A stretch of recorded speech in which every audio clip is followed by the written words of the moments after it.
안녕하세요. 반갑습니다. 미래가 바뀌는 부동산 투자 전략. 오늘은 초보자를 위한 예측 가능한 부동산 투자론입니다.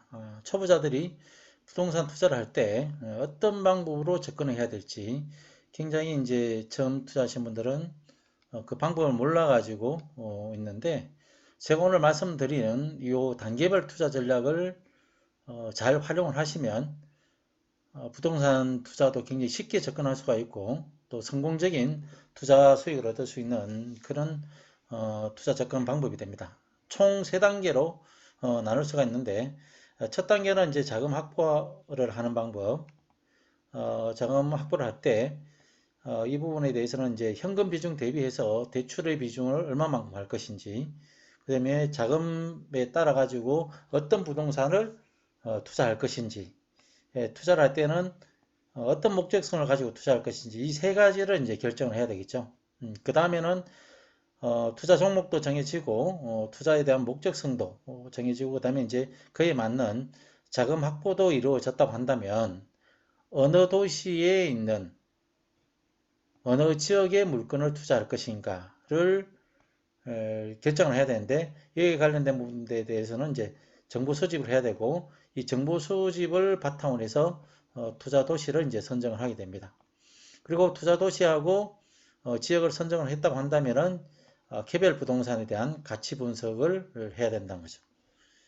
세부적으로 한번 살펴볼까요?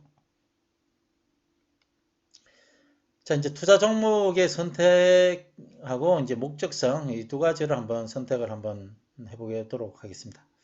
우선 많이 투자를 하는 이 수익형 부동산은 임대 수익이 이제 포커스가 맞춰져 있고 시세 차익보다는 그래서 이제 오피스텔 같은 경우는 사실상으로 이제 재건축이라든지 이런 부분들이 좀 부족합니다. 왜냐하면 용적률을 다 활용을 했기 때문에 나중에 그 재건축을 한다 하더라도 수익성이 별로 없기 때문에 현재 시점에서의 임대 수익을 많이 가져오는 부분들이 필요하겠죠. 그래서 주로 이제 오피스텔 같은 경우는 역세권 입지가 가장 중요합니다. 그래서 역세권하고의 입지, 그 다음에 플러스 이제 오피스텔 수요가 많다는 부분들은 이제 학교 상권이라든지 산업단지 상권이라든지 이런 상권인데 주거 공간하고 그 다음에 예를 들어 가지고 산업에 관련된 부분들 산업성이 이제 풍부해야 되겠죠. 그래서 이런 부분들 상업이라든지 이런 부분들을 이제 선택을 하셔야 되고 그 다음에 이제 그 오피스텔을 선택을 할 때 가장 중요한 부분들은 1인 가구가 이제 많이 증가가 되죠. 1인 가구가 많이 증가가 되기 때문에 1인 가구가 증가가 되면 어떤 현상이 벌어지냐면 과거에는 이제 1인 가구라는 부분들이 이제 저소득층들이 좀 많았어요. 그런데 지금은 이제 고임금을 받는 그런 이제 1인 가구가 굉장히 많이 증가를 하게 됩니다. 그래서 주거 공간의 면적이 좀 넓은 것이 가면 갈수록 유리하다는 거죠. 왜냐하면 나중에 이제 임대를 할 때, 임대를 놓을 때도 작은 평수보다는 큰 평수가 훨씬 더 유리합니다. 관리하기도 유리하고, 그다음에 이제 좀 더 이제 그 넓은 평수에 사는 사람들이 월세도 잘 낼 것이고, 그다음에 이제 그 공실률도 적습니다. 그래서 작은 면적보다는 큰 면적이 훨씬 더 가면 갈수록 유리하다. 왜냐하면 1인 주거 공간의 면적도 가면 갈수록 넓어지게 됩니다. 그래서 40제곱미터 정도 이상 되는 부분들, 이런 부분들이 향후에는 좀 주를 이룰 수 있는 가장 인기가 좋은 그런 면적이 되겠습니다. 그리고 이제 상가 같은 경우는 이제 상권을 기본적으로 이제 분석하는 부분들이고 이게 상권 자체가 성장하는 상권이냐 쇠퇴하는 상권이냐 이걸 봐야 되는 부분들이고 상권 중에서도 뭐냐면 이 상권의 동선이 굉장히 중요하겠죠. 동선. 그래서 이제 이 상권이 성장하느냐 쇠퇴하느냐 이 부분들은 뭘 보고 알 수 있냐면 여러 가지 이제 상권 분석하는 요소가 많이 있겠지만 그 중에서 하나만 이제 말씀을 드리면 이러한 상권이 이제 형성이 되어 있다고 한다면 여기 상권의 업종별 분석을 통해서 보시면은 상권이 성장할 것이냐 쇠퇴할 것이냐를 판단할 수가 있습니다. 그 이유는 뭐냐면 여기에 상권 자체가 예를 들어 가지고 뭐 떡볶이, 김밥, 그 다음에 뭐 국밥 이런 상권이 주류를 이루고 있었다고 한다면 분식집 위주로 그 다음에 이제 나중에 보니까 이 상권이 이제 변한다는 거죠. 예를 들면 이제 고급 음식점이라든지 맛집이라든지 대형 체인점이라든지 이런 부분들이 들어오면 이 상권 자체는 이제 상권이 그만큼 커졌기 때문에 이러한 고급 상권이 들어올 수가 있거든요. 그래서 상권의 변화, 업종의 변화를 봄으로 인해 가지고 상권이 이제 성장하느냐, 쇠퇴하느냐 이런 부분들을 판단하실 수가 간단하게 하실 수가 있겠습니다. 그리고 이제 요즘 많이 이제 이야기되고 있는 게 이제 지식산업센터인데 이 부분들은 어떤 지역을 선택하는 것이 좋으냐? 지식산업센터. 이 부분도 이제 원도심 지역을 하는 게 좋다고 보여집니다. 왜냐하면 신도시에 있는 지식산업센터는 입주를 하려고 하면은 그 신도시의 입주도 오래 걸릴 뿐만 아니라 거기에 산업이 형성되기도 시간적 요소가 굉장히 많이 걸립니다. 그렇기 때문에 기존의 인프라가 있는 원도심 지역 중심의 지식산업센터가 굉장히 투자 가치가 높다. 대표적으로 이제 성수동 같은 경우는 준공업 지역이 있죠. 준공업 지역. 준공업 지역이 중심으로 이제 되어 있는데 이 준공업 지역의 일부 산업을 이 지식산업센터로 수요를 이제 전환을 하게 되면 이러한 곳, 특히 이제 준공업 지역이 배치되어 있는 곳을 구도심을 중심으로 지식산업센터가 있는 지역은 빠른 시간에 이제 입주가 됨으로 인해 가지고 임대 수익이든 이런 부분들을 얻을 수가 있겠지만 신도시가 새롭게 생기는 곳 같은 경우는 건물 자체라든지 전체 거리라든지 이런 부분들은 깔끔하고 좋겠지만 실제적으로 산업에 대한 인프라가 형성되기에는 시간적으로 굉장히 많이 걸린다. 그래서 그러한 부분들은 이제 주변에 이제 지식산업센터에 입주할 수 있는 그런 인프라가 있느냐 없느냐를 보고 투자를 결정하는 것이 굉장히 중요하겠다. 이렇게 보시면 되고 이 최근에 이제 생활형 숙박시설을 많이 이제 분양을 하고 있는데 생활형 숙박시설은 뭐냐면 원래 레지던스 호텔입니다. 레지던스 호텔.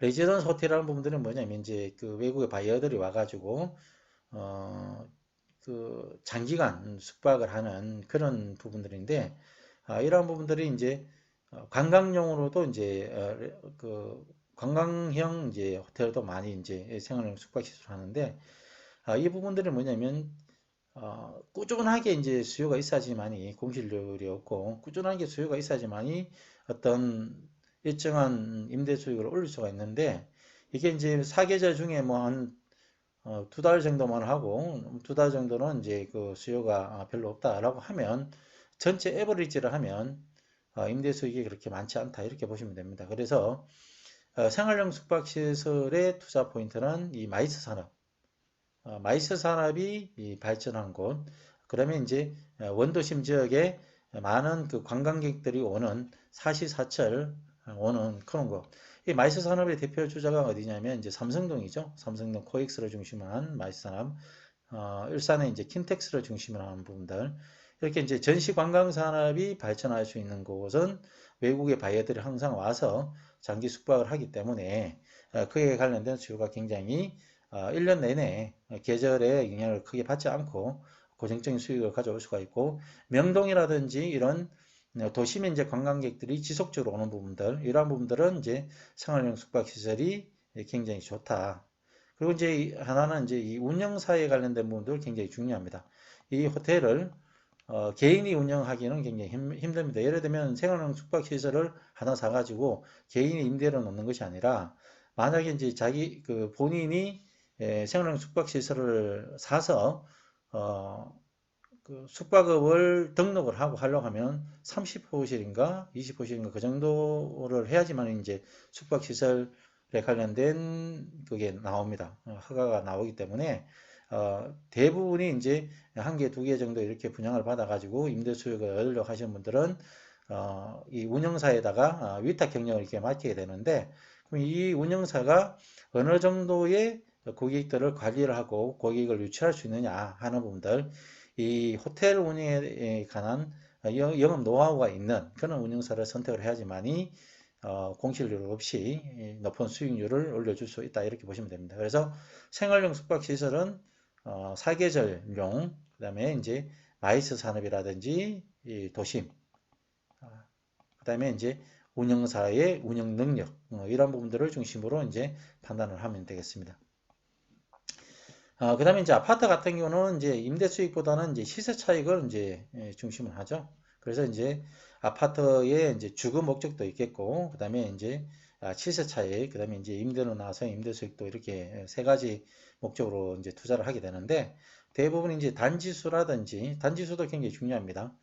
나홀로 아파트 같은 경우는 지금은 이제 그 문재인 정부에서 부동산 정책 때문에 전반적으로 부동산 가격이 모든 뭐 입지가 좋고 나쁘고를 떠나서 전체 다 많이 오른 그런 현상이지만, 이게 이제 부동산이 이렇게 정책적인 부분들이 아니라 정책이 좀 안정이 되고 또 하나는 이제 시장이 안정이 되면 이 나홀로 아파트 같은 거라든지 이런 부분들은 소규모의 아파트 단지는 가치가 대규모 아파트 단지에 비해서 좀 떨어집니다. 그래서 단지 수가 뭐 1000세대 이상이라든지 500세대 이상이라든지 이런 부분들이 이제 투자 수익이 좋고, 그 다음에 이제 브랜드도 굉장히 중요합니다. 이 브랜드 가치가 아파트에서도 이제 브랜드 가치가 차지하는 비중이 굉장히 높습니다. 그리고 이제 지금까지 가격 상승 지수라든지 이런 부분들을 찾아봐야 되고, 입지, 특히 이제 재건축에 투자를 하시는 분들은 용적률이 굉장히 중요합니다. 용적률이 이제 현재 용적률이 낮은 게 좋겠죠. 현재 용적률이 낮은 아파트를 찾아서 이제 투자 포인트를 삼는 것이 굉장히 좋다 이렇게 보시면 됩니다. 토지는 시세 차익을 중심으로 많이 하게 되고 임대 수익보다는, 그래서 세 가지 목적을 가지고 이제 투자 포인트를 삼아야 된다는 거죠. 왜냐하면 이 목적성이 굉장히 중요한 부분들이 뭐냐면 목적성에 따라 가지고 투자의 방법이 접근 방법이 달라지게 되는 겁니다. 그래서 어떤 분들은 이렇게 이야기해요. 토지에 투자를 하면서 나는 개발 이익도 얻어야 되겠고 시세 차익도 얻어야 되겠고 뭐 보상 이익도 얻어야 되겠다 이렇게 말씀하시는 분이 있는데, 그런 부분들을 이제 하나만 선택을 해야 된다는 거죠. 개발 이익을 목적으로 했을 때는 개발 목적에 맞는 토지를 선택을 해야 되고, 그다음에 시세 차익을 목적으로 할 때는 시세 차익에 맞는 그런 땅을 찾아야 된다는 거죠. 그런데 이러한 부분들은 이제 복합적으로 이 초보자들 같은 경우는 좋은 땅, 좋은 토지라고 하면 막연하게 이제 건물 지을 수가 있고 뭐 도로 조건이 잘 되어 있고 그런 땅만을 찾고 있는데, 요 목적성에 따라서 세분화해가지고 접근 방법을 하면 좀 더 폭넓게 탄력적으로 이제 토지 투자도 할 수 있다 이렇게 보시면 됩니다. 자, 이제 토지 투자의 목적성을 한번 볼까요? 우선 그 개발 이익을 목적으로 한다는 의미는 현재 시점에서 토지를 사서 내가 개발을 하려고 하는 목적입니다.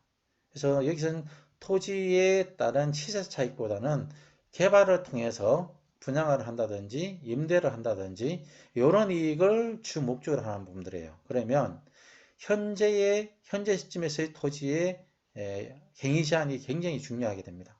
즉 다시 말해서 도로 이제 건축 행위를 하기 위해서는, 개발하기 위해서는 도로 조건을 충족을 해야 되겠죠. 맹지는 안 된다는 거죠. 개발 이익을 목적으로 했을 때 맹지는 쓸모없는 땅이 되는 겁니다. 그야말로. 그리고 이제 내가 투자하고자 하는 목적에 맞게끔 인허가가 날 것이냐 아니면 인허가가 안 날 것이냐. 그리고 이제 개발 목적에 따른 용도 지역도 굉장히 중요하겠죠. 예를 들면 내가 땅을 사서 이제 모텔 사업을 한번 해보겠다, 모텔 숙박업을 한번 해보겠다라고 하면, 숙박업은 이제 그 비도시 지역 같은 거는 계획관리 지역에 이제 허가가 나는 거고, 상업 지역, 도심 지역 같은 상업 지역에 이제 숙박업이 이제 인허가 나는데, 예를 들면 좋은 지역에 있어요. 그런데 그 보니까 이제 생산녹지야, 생산녹지. 아무리 이제 생산녹지가 좋다 하더라도, 입지가 좋다 하더라도 허가가 안 나죠. 허가 안 나고, 아니면 주거지역. 주거지역에는 뭐요? 숙박업을 할 수가 없기 때문에 허가가 안 납니다. 아무리 입지 조건이 좋고 주거 환경이 좋다 하더라도 이쪽은 안 난다는 거죠. 그래서 이런 부분들은 개발 목적으로 했을 때 이러한 부분들은 이제 쓸모없는 땅이 되는 것이고, 도로 조건도 마찬가지입니다. 도로가 없으면 아예 허가가 안 나게 되겠죠. 개발 행위 허가가 안 나고, 개발 허가 조건은 이제 충족을 시켜야 되는 부분들이고, 이러한 부분들 하고 플러스 뭐냐면 분양성이라든지 임대성. 예를 들면 비도시 지역의 계획관리 지역에 입지도 좋고 이제 경관도 좋은데 했어요. 그런데 사람이 안 와.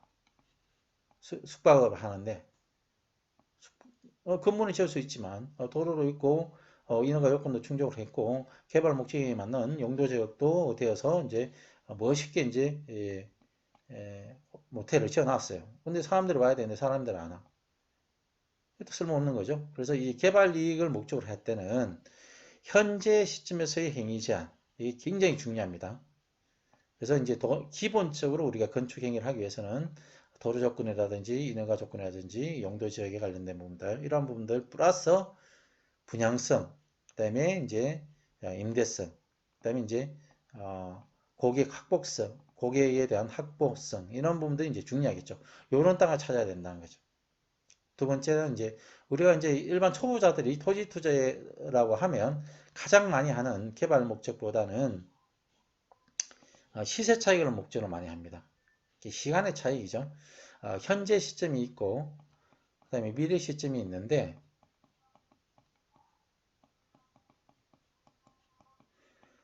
이 시간의 이익이란 거죠. 현재에서 시간이 흘러감으로 인해 가지고 환경적 변화에 따라 가지고 가격이 상승하는 부분들. 이 부분들은 이제 아까 개발 이익을 목적으로 했을 때는 현재 시점에서의 행위 제한이 굉장히 중요합니다. 당장에는 변화할 수가 없기 때문에. 하지만 시세차익이라는 부분들은 주변의 환경의 변화에 따라 가지고 나중에 행위 제한도 해제가 될 수도 있고 강화가 될 수도 있습니다. 그럼 이러한 부분에 대해서 행위 제한이 완화될 것이냐 아니면 강화될 것이냐를 이제 판단하고 행위 제한이 완화가 된다고 한다면은 행위 제한의 완화만큼의 또 시세 차익을 얻을 수가 있겠죠. 그러면 이 행위 제한이 완화된다는 의미는 뭐냐면 현재 시점에서의 도로 조건이라든지 아니면 용도 지역에 관련된 조건이라든지 아니면 인구에 관련된 조건이라든지 이런 부분들이 시간이 지남에 따라 가지고 이제 변화 가능성이 있느냐 없느냐 이러한 부분들을 이제 살펴보는 겁니다.